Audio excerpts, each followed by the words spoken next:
আমার বিয়ে হচ্ছে প্রায় ১ বছর হবে। আমার স্বামী বিদেশ থাকে। বিয়ের ১ বছর হচ্ছে সে আমাকে কোনো হাত খরচ দেয় না। আমি মোটামুটি ধনী ঘরেরই সন্তান। তাই আমার কোনো লোভও নেই। বিয়ের পর যা লাগে আমি আমার মাকে বলে নিয়ে আসি। আমার প্রয়োজনে সব জিনিস কাপড়-চোপড় থেকে সব আমি আমার মায়ের কাছ থেকে নিয়ে আসি। আমার স্বামী প্রতি মাসে তার মাকে প্রায় ২ লক্ষ টাকা পাঠিয়ে দেয়। তাও আমি কোনোদিন তাকে কিছু বলিনি। গত ২ মাস যাবৎ তার মায়ের অ্যাকাউন্টে কিছু সমস্যা থাকার কারণে সে আমার অ্যাকাউন্টে টাকা পাঠাচ্ছে। আর যখন টাকা আসে আমি আমার শাশুড়িকে নিয়ে ব্যাংকে গিয়ে সব টাকা শাশুড়ির হাতে তুলে দিই। গত মাসে আমার কিছু প্রয়োজনের জন্য আমার অ্যাকাউন্ট থেকে ২,০০০ টাকা নিয়ে আর বাকি টাকা আমার শাশুড়িকে বুঝিয়ে দিই। সারাদিন খুব ভালোই ছিল। রাতে আমার স্বামী ফোন দিয়ে আমাকে বলে, কেন আমি সব টাকা তার মায়ের হাতে দেইনি? কেন আমি ওখান থেকে ২,০০০ টাকা রেখেছি?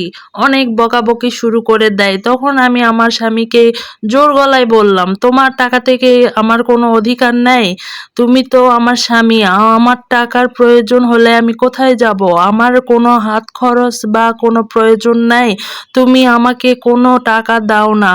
বিয়ের পর থেকে ১ টাকাও তুমি আমার হাতে দাওনি। আমার কোনো প্রয়োজন হলে বাবা-মার কাছ থেকে চেয়ে আনি। কতদিন আমি তাদের কাছ থেকে হাত পেতে টাকা নিয়ে আসবো? আমার তো স্বামী আছে। আমার তো অনেক খারাপ লাগে। মানুষ তো আমাকে বলে, তোমার স্বামী নাকি অনেক টাকা ইনকাম করে, তাও তুমি তোমার বাবা-মার কাছ থেকে টাকা কেন নাও? আমার স্বামীকে এত কথা বলার পরও সে আমার সাথে খারাপ ব্যবহার করতেই থাকে। আর বলে যে টাকা নিছি সেটা যেন তার মাকে ফেরত দিই। এক কথায় মা ভক্ত ছেলেকে কখনো বিয়ে করা উচিত নয়। বিয়ে করলে আমার মতো অবস্থা হবে। এই মাসে সে আমার অ্যাকাউন্টে ১.৫ লক্ষ টাকা দিছে। দিয়ে আমাকে আবার বলে দিছে কড়া করে সম্পূর্ণ টাকা যেন তার মাকে দিয়ে দিই। এখান থেকে যেন আমি ১ টাকাও না নেই। আর তার সন্দেহ হচ্ছে আগের মতো যদি টাকা নিই, আমার স্বামীর সঙ্গে প্রতিদিন কথা হতো। সে আমার সঙ্গে ভালো করে কথাও বলতো না। কথা বলতে বলতে ফোন দেখতো, না হয় ইউটিউব দেখতো, না হয় টিভি দেখতো। আমার কথা শুনতোও না। আমি তাকে অনেকভাবে বুঝিয়ে দিছি আমার শাড়ি, গয়না কিচ্ছু লাগবে না। শুধু মাস শেষে কিছু টাকা দিও যেন আমি চলতে পারি। আমার বাবা-মায়ের কাছ থেকে আর কত চাইয়ে আনবো? সে আমাকে উল্টা বলে, তোমার বাবা-মা তো অনেক টাকা আছে। প্রয়োজন হলে তাদের কাছ থেকে নিয়ে আসবে। তাছাড়া তুমিও তো ইনকাম করতে পারো। নিজে কিছু করে ইনকাম করো। কতদিন আর বসে থেকে খাবা? এই কথাগুলো শুনতে শুনতে আমার জীবন অতিষ্ঠ হয়ে গেছে। মাঝে মাঝে ভাবতাম আমার স্বামী যদি দেশে থাকতো, আমার কাছে থাকতো, তাহলে সে হয়তো আমার সঙ্গে এরকম করতে পারতো না। সে বলে আমার আর আমার মায়ের মধ্যে কখনো প্যাঁচ যেন আমি না লাগাই। তার মায়ের সংসারে যেন আমি কোনো অশান্তি না করি। আর সে যখন বিদেশ থেকে আসতো অনেক দামি দামি সুন্দর উপহার আনতো। এই সম্পূর্ণটা আমার শাশুড়ির হাতে দিত।